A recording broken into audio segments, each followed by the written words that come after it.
বিশ্বকাপের মালিক হলেও বিতর্ক চলছে বিরাট কোহলি স্ট্রাইক রেট নিয়ে। এবার পাঞ্জাব কিংসের বিরুদ্ধে 47 বলে 92 রান করে সরব হলেন বিরাট। ম্যাচ শেষে সমালোচকদের উদ্দেশ্যে তিনি বলেন, এখন আমার কাছে রান সংখ্যার থেকে ব্যাটিং এর মান বেশি গুরুত্বপূর্ণ। হঠাৎ করে নিজের খেলা পরিবর্তন করতে পছন্দ করি না।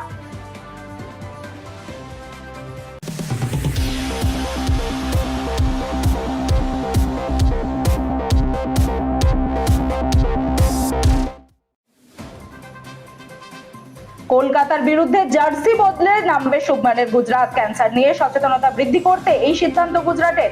গত মরশুমেও ল্যাভেন্ডার রঙের জার্সি পরে খেলেছিলেন শুভমান গিলরা, এইবারেও সেটাই করবেন তারা।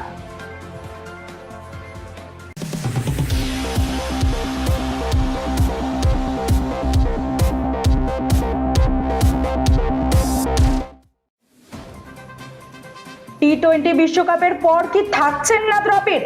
সূত্রের খবর, ভারতীয় ক্রিকেট দলের জন্য নতুন কোচ নেওয়ার বিজ্ঞাপন দিতে চলেছে বোর্ড।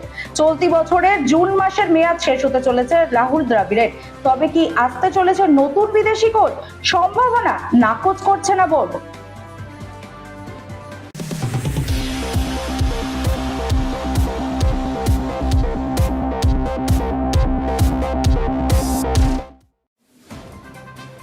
কাজ চলছে জোর কদমে। আগামী 1 মাসের মধ্যেই ইস্ট বেঙ্গলের দল গঠন প্রক্রিয়া সম্পূর্ণ হয়ে যাবে, জানালেন মশাল বাহিনীর শীর্ষকর্তা দেবব্রত সরকার।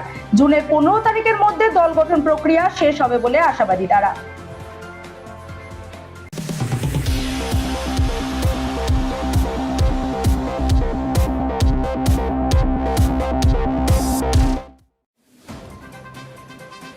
আগেই নাডার তরফে নির্বাসিত করা হয়েছিল বজরংকে। কুস্তির বিশ্ব সংস্থাও সেই শাস্তি বহাল রাখলো। এবারে প্যারিস অলিম্পিক্সে নামা হবে না তার। সূত্রের খবর, এবছরও শেষ দিন পর্যন্ত নির্বাসিত তিনি।